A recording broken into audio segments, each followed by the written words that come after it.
Hhayi-ke nsizwa-ke siphuze nansi impesu yepipi enginikhombise-ke ukuthi impesu ungayishaya kanjani uma ulapha e-taxi rank noma kade uthenga inhloko nje usekhaya. Ngaphela impesu uyayiphuza nesobho, uyiphuza nepharishi, uyiphuze namanzi abila. Impesu-ke eyokuthi uma uyinsizwa nje uma ungena embhedeni ungalokhu utatazela, ulokhu usindwa umkhaba, ulokhu ushaya irawundi eyodwa ubese uyalala-ke usukhamisile usubhidlike engathi imoto ishayisa isihlahla indoda ayiyenzi leyo nto. Lalela-ke insizwa yakithi, uyabona uma uhamba ulapha erenki noma uyithengela nansi inhloko yakho akahlali phela nawe. Uyabona into leyo, ucelela izinsizwa lezi zenhloko ukuthi abakufakele isobho, bakukhele isobho lapha kwinhloko. Uma uthanda ungafaka nopelepele esobheni lakho ukuthi nje abakufakele. Uyabona into leyo, impesu-ke u-R130. Laba abangayazi uyayisebenzisa nje impela kaningi, akuyona into oyisebenzisa kanye bese uyayiyeka. Bese bekufakelile-ke nalo isobho liyashunqa kamnandi la. Nayo impesu yakho, faka isipuni nje sakho sempesu. Uma uthanda ungasigcwalisa, uma ungathanda ungasigcwalisi, it's okay, kodwa-ke kube yisipuni. Angazi indaba umfowethu engafunanga ukusigcwalisa yini esakhe. Uma uyiphuza okokuqala-ke impesu ufaka kube yisipuni, uma usuyiphuza okwesibili ufaka kube yi-teaspoon. Kungenzeka-ke ukuthi ubafo ubeyiphuza okwesibili. Uyadlulisa nje noma u-2 weeks, 1 week to 2 weeks uphinde uyiphuze. Awuyiphuzi zonke iy'nsuku, uyiphuze lonke isonto. Uma uyiphuze namhlanje ulinde nje noma isonto noma u-2 weeks uphinde uyiphuze ngoba iyahlala emzimbeni impela. At least 7 days. Uyabona into leyo. Ayikho-ke lento yokuthi guys ngoba nimbona nje umfowethu la ephuza. Ayikho lento yokuthi impesu yabantu abanomkhaba, abantu abadala kuphela. Uma uyinsizwa nje kufanele ukuthi isisu sakho sibe right, iqolo libe right, ushaye into ekhona.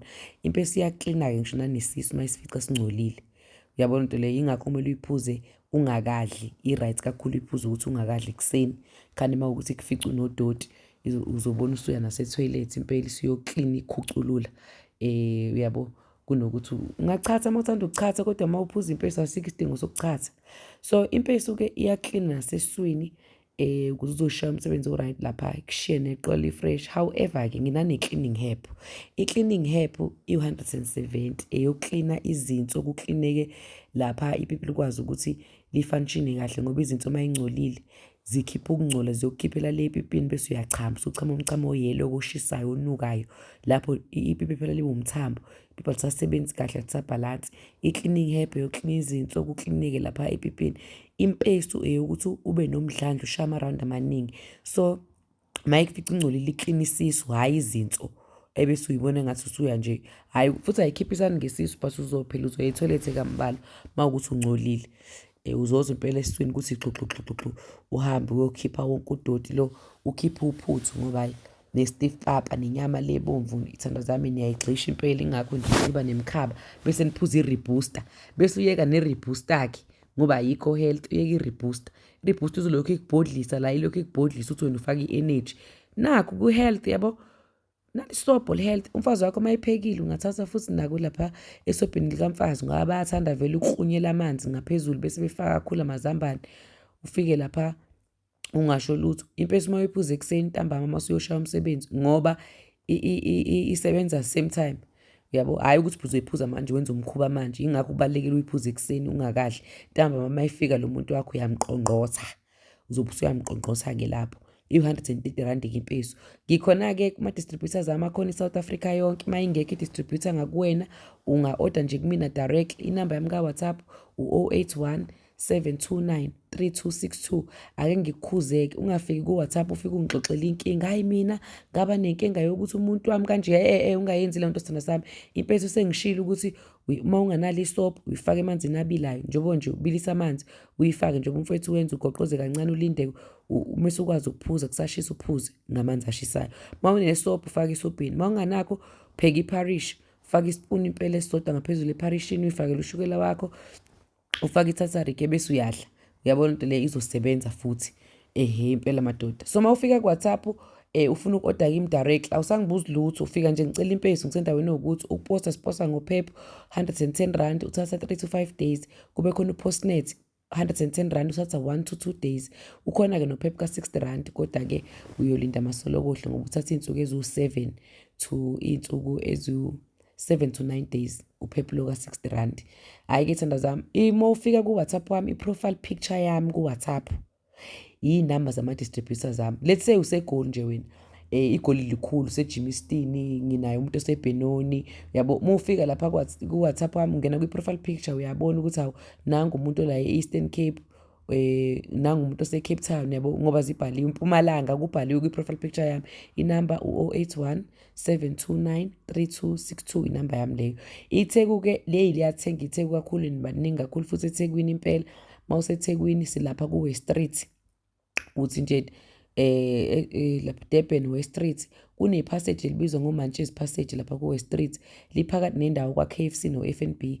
Ungena kulelo passage, uthi usahambe nje kancane, nangu la kune-board uyayibona, ne-product yami iyabonakala ewindini, kunosisi nje ohleli, distributor yami iyisidudla nje, isibutubutu, fresh, yinhle, i-clean, uzoyibona. Uyangena lapho, uyathenga, uthatha i-products, uyahamba. Uma ukuthi uyaduka lapha eThekwini, nansi inamba yeTheku, u-084 288 4878. Sikhona ePietermaritzburg as well, sikhona eDande, sikhona eMzindo, sikhona kaNongoma.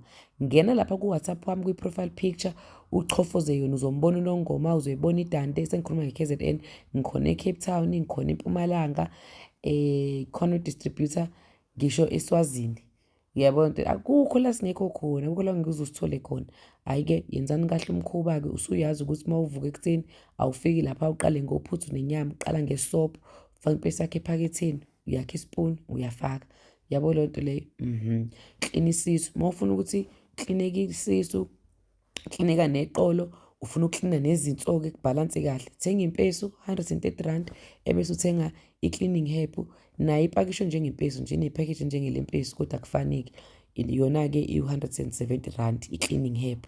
So uthi impesu, uthi i-cleaning herb, hhayi uzoyinto into ozoyiqongqotha, phela lizobe selifanishina kahle ne-PP. I-cleaning herb yokuklina izinso, imithambo lapha klineke lezansi, ukhiphe umchamo fresh, ipipi libe right nalo ngaphakathi. Uyabo le nto le, i-cleaning herb-ke leyo. Impesu-ke izoklina nje iqolo, isisu, uzizwe nawe impela embhedeni ushaya uqavuqavu. Uyabo le nto leyo. Hhayi, i-cleaning herb-ke iy'thando zami, ubilisa nje amanzi. Uma ubilisa iy'nkomishi eziwu-5, uzofaka iy'nkomishi eziwu-5, ebese ulokhu uyaphuza, i-right uphuza ishisa. I-cleaning herb ungayifaka efrijini ngo-2 litha, ulokhu ukhipha ufake enkomishini uphuza, ukhipha ufake enkomishini uphuza, uze uyiqede i-cleaning herb. But nayo ingangempesu nje kanje, ukha nge-teaspoon. Uyabo le nto leyo.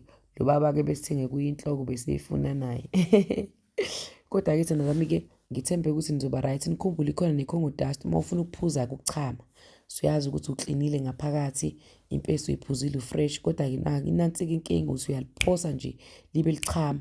Hhayi-ke uthenga i-Congo dust, i-Congo dust i-170 rand, uyithi nje kancane, bese uyathi epipini ukhotha umunwe, ebese uyayicobhoza kwi-Congo dust. Yona-ke ucobhoza lapha kwembobo yepipi, uvale kancane ngoplastic, ulinde noma u-20 to 30 minutes. Kodwa ibhaliwe ngaphandle uyisebenzisa kanjani.